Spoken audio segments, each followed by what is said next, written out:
Hi ಗೆಳೆಯರೇ, ಎಲ್ಲರಿಗೂ ನಮಸ್ಕಾರ. ನಾನು ಈ ಕಥೆಯ ನಾಯಕನಾದ ಅಕ್ಷಯ್. ನನ್ನ ಮತ್ತು ನನ್ನ ತಂಗಿ ನಂದಿನಿಯ ನಡುವಿನ ಬಂಧವು ಬಾಲ್ಯದಿಂದಲೂ ಅಷ್ಟು ಗಾಢವಾಗಿತ್ತು. ನಮ್ಮ ಮನೆಯವರು ಇಬ್ಬರೂ ಒಟ್ಟಿಗೆ ಇದ್ದರೆ ಮನೆ ಪೂಜೆಯಂತೆ ಬೆಳಗುತ್ತದೆ ಎಂದು ಹೇಳುವಷ್ಟು. ನಂದಿನಿ ನನ್ನಿಗಿಂತ 3 ವರ್ಷ ಹಸುಗೂಸಾಗಿದ್ದಳು. ನಾನು ಎಲ್ಲಿ ಹೋದರೂ ನನ್ನ ಹಿಂದೆ ಒಡಿಬರುವ, ನನ್ನ ಆಟಗಳಿಗೆ ಕಿರುಕುಳ ನೀಡುವ, ನನ್ನ ಪುಸ್ತಕಗಳಲ್ಲಿ ಬರೆದು ತನ್ನ ಹೆಸರು ಹಾಕುವ ಚಿನ್ನ ಮುಗ್ಧ.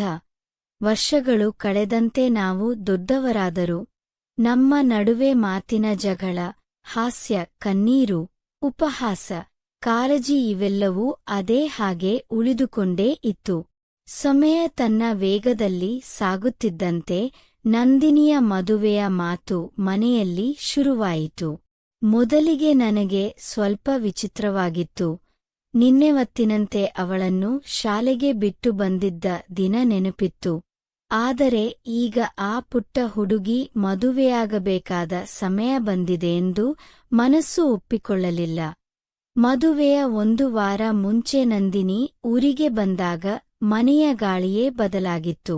ಅಮ್ಮ ಹೊಸ ಸೀರೆಗಳನ್ನು ಆಯ್ಕೆ ಮಾಡುತ್ತಿದ್ದರೆ, ಅಪ್ಪ ಅತಿಥಿಗಳ ಪಟ್ಟಿಯಲ್ಲಿ ತೊಡಗಿದ್ದರು. ಮನೆಯ ಬಾಗಿಲಲ್ಲಿ ಹೂದಮಾಲೆಗಳು ಅಲಂಕರಿಸಲ್ಪಟ್ಟಿದ್ದವು. ಆದರೆ ಎಲ್ಲರ ಗದ್ದಲದ ಮಧ್ಯೆ ನನ್ನ ಮನಸ್ಸಿನಲ್ಲಿ ಒಂದೇ ಒಂದು ಕಳವಳ. ನಂದಿನಿ ಹೊರಟು ಹೋದ ನಂತರ ಈ ಮನೆಯಲ್ಲಿ ಆ ನಗು, ಆ ಖುಷಿ, ಆ ಮಜಾ ಉಳಿಯುತ್ತದಾ ಎಂದು. ಮದುವೆಯ ಹಿಂದಿನ ದಿನ ಸಾಯಂಕಾಲ ಊಟ ಮುಗಿದ ನಂತರ ಮನೆಯವರು ತಮ್ಮ ತಮ್ಮ ಕೊಠಡಿಗಳಿಗೆ ಹೋಗಿ ಮಲಗಲು ಸಿದ್ಧರಾದರು. ಆದರೆ ನನಗೂ ನನ್ನ ತಂಗಿಗೂ ನಿದ್ರೆ ಬರಲಿಲ್ಲ. ನಾನು ಅಂಗಳದಲ್ಲಿ ಕುಳಿತು ಇದ್ದಾಗ ನಂದಿನಿ ನಿಧಾನವಾಗಿ ಬಂದು ನನ್ನ ಪಕ್ಕದಲ್ಲಿ ಕುಳಿತು, "ಅಣ್ಣಾ, ನಿನಗೆ ನಿದ್ರೆ ಬಂತಾ?" ಎಂದು ಕೇಳಿದರು. ನಾನು ನಗುವ ಮುಖವಿಟ್ಟು, "ಇಲ್ಲ ರೇ ಕಣೆ, ನಿನ್ನ ಮದುವೆ ನಾಳೆ, ನನಗೆ ಹೇಗೆ ನಿದ್ರೆ ಬರುತ್ತದೆ?" ಎಂದೆ. ಚಂದ್ರಕಿರಣ ಮಣ್ಣಿನ ಮೇಲೆ ಬಿದ್ದು ಬೆಳಗುತ್ತಿದ್ದ ಆ ರಾತ್ರಿ ಕ್ಷಣಗಳು ನಮ್ಮ ಜೀವನದ ಮುದ್ದಾದ ನೆನಪುಗಳಂತೆ ಅರಳತೊಡಗಿದವು. ನಂದಿನಿ ನನ್ನ ಕೈ ಹಿಡಿದು, "ಅಣ್ಣಾ, ನಿನಗೆ ಗೊತ್ತಾ, ನನಗೆ ಎಲ್ಲರೂ ಬೇಕು ಅನ್ಸೋದಿಲ್ಲ, ಆದರೆ ನಿನ್ನಿದ್ದರೆ ಸಾಕು ಅನ್ನಿಸೋದು ಬಾಲ್ಯದಿಂದಲೂ" ಎಂದು ಹೇಳಿದರು. ನನ್ನ ಕಣ್ಣುಗಳು ಬಿಸಿ ಆಯಿತು. ನಾನು ಅವಳ ತಲೆಗೆ ಕೈ ಹಾಕಿ, "ನೀನು ಹೀಗೆ ಹೆಣ್ಣಾಗಿದ್ದರೂ ನನ್ನ ಕೆಗೆ ಬಿದ್ದ ಚಿಕ್ಕ ಬೆರಳು ಹಿಡಿದು ಓಡಾಡುತ್ತಿದ್ದ ಆ ಮಗುವೆ" ಎಂದು ಹೇಳಿದಾಗ ನಂದಿನಿ ತಲೆಯನ್ನು ನನ್ನ ಹೆಗಲಿನ ಮೇಲೆ ಇಟ್ಟಳು. ನಾವು ಇಬ್ಬರೂ ಹಳೆಯ ನೆನಪುಗಳನ್ನು ಒಂದೊಂದಾಗಿ ಹಂಚಿಕೊಳ್ಳಲು ಶುರು ಮಾಡಿದೆವು. ಅವಳ ಶಾಲೆಯ ಮೊದಲ ದಿನದಲ್ಲಿ ಅಳುತ್ತಿದ್ದದ್ದು, ಸೈಕಲ್ನಲ್ಲಿ ತಂದುಕೊಂಡು ಹೋಗುತ್ತಿದ್ದದ್ದು, ಉತ್ಸವಗಳಲ್ಲಿ ಹಣ್ಣುಗಾಯಿ ಸೇರಿಕೊಳ್ಳುತ್ತಿದ್ದದ್ದು, ಹಬ್ಬದ ದಿನ ನಾವಿಬ್ಬರೂ ಮಾತ್ರ ಅಡುಗೆಮನೆಗೆ ಹೋಗಿ ದೊನ್ನೆ ಮುದ್ದೆ ಕದ್ದು ತಿನ್ನುತ್ತಿದ್ದದ್ದು. ಎಲ್ಲವೂ ಆ ರಾತ್ರಿ ಜೀವಂತವಾಗಿದ್ದವು.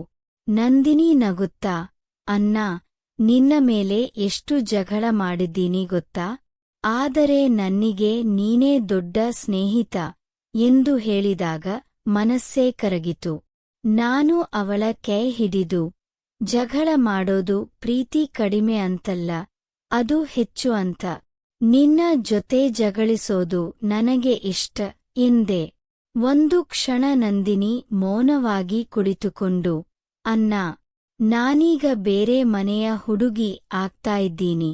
ನಿಜ ಹೇಳ್ಬೇಕಂದ್ರೆ ನನಗೆ ಭಯವಾಗ್ತಿದೆ" ಎಂದಳು.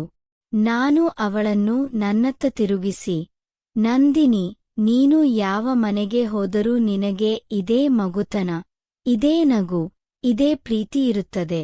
ಮತ್ತು ಅಗತ್ಯ ಬಂದಾಗ ನಾನು ಯಾವಾಗಲೂ ನಿನ್ನ ಬಳಿಗೇ ಬರುತ್ತೇನೆ.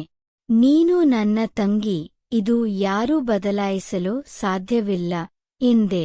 ಅವಳ ಕಣ್ಣುಗಳಲ್ಲಿ ನೀರು ತುಂಬಿ ಮಿನುಗಿತು. ನಾನು ಅದನ್ನು ತೂಗಿ, "ಇನ್ನೂ ಅಳೋಕೆ ಶುರು ಮಾಡ್ಬೇಡ. ನಾಳೆ ಮದುವೆ, ಮೇಕಪ್ ಹಾಳಾಗುತ್ತೆ. ಎಂದು ಹಾಸ್ಯ ಮಾಡಿದಾಗ ಅವಳು ನಗುತುಂಬಿ ನನ್ನ ಕುತ್ತಿಗೆಯಲ್ಲಿ ಕೈ ಹಾಕಿಕೊಂಡಳು.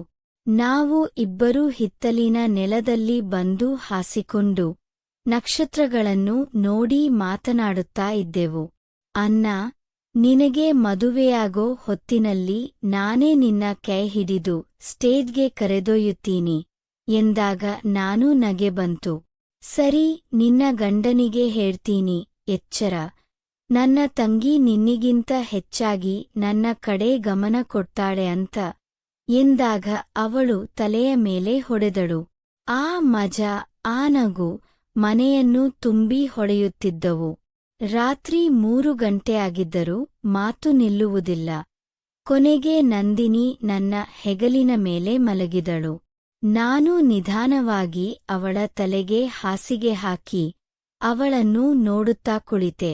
ನಾಳೆ ನನ್ನ ಮನೆ ಖಾಲಿಯಾಗ್ತದೆ, ಆದರೆ ನನ್ನ ಹೃದಯದಲ್ಲಿರುವ ಜಾಗ ತುಂಬಿದೆ ಎಂದು ಯೋಚಿಸಿಕೊಂಡೆ.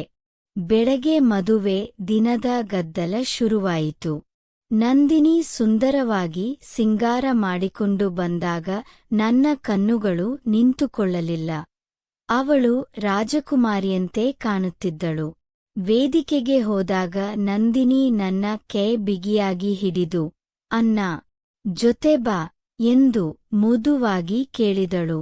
ನಾನು ಅವಳನ್ನು ಹಿಡಿದು ವೇದಿಕೆಯವರೆಗೆ ಕರೆದೊಯ್ದೆ. ಆ ಕ್ಷಣದಲ್ಲಿ ನನ್ನ ಹೆಮ್ಮೆ, ನನ್ನ ನೋವು, ನನ್ನ ಪ್ರೀತಿ ಆಲ ಒಂದೇ ಹನಿಯಾಗಿ ಕಣ್ಣಲ್ಲಿ ತುಂಬಿಕೊಂಡಿತ್ತು. ಮದುವೆ ಮುಕ್ತಾಯವಾದ ನಂತರ ನಂದಿನಿ ಕಾರಿಗೆ ಹತ್ತುವಾಗ ನನ್ನ ಕತ್ತಿನತ್ತ ಬಂದು, ಅನ್ನ, ನೀನು ನನ್ನ ಮೊದಲ ಮನೆಯವನು, ಈ ಮನೆಯ ನಗು ನೀನೇ ಎಂದು ಕಿವಿಯಲ್ಲಿ ಹೇಳಿದಳು. ನಾನು ಮಾತನಾಡಲಾರದೆ ಅವಳ ತಲೆಯ ಮೇಲೆ ಮುದ್ದಾಗಿ ಕೈ ಹಾಕಿದೆ. ಆ ಕಾರು ನಿಧಾನವಾಗಿ ಹೊರಟಾಗ ನನಗೂ ಅಮ್ಮಗೂ ಅಪ್ಪನಿಗೂ ಕಣ್ಣು ತೇವಗೊಂಡಿತು. ಕತೆ ಇಲ್ಲಿಗೆ ಮುಕ್ತಾಯವಾಗುತ್ತದೆ. ಇದೇ ರೀತಿಯ ಭಾವನಾತ್ಮಕ, ಕುಟುಂಬ ಪ್ರೀತಿ ತುಂಬಿದ ಕತೆಗಳಿಗಾಗಿ ನನ್ನ ಚಾನೆಲ್ ಅನ್ನು ಸಬ್ಸ್ಕ್ರೈಬ್ ಮಾಡಿ. ಧನ್ಯವಾದಗಳು.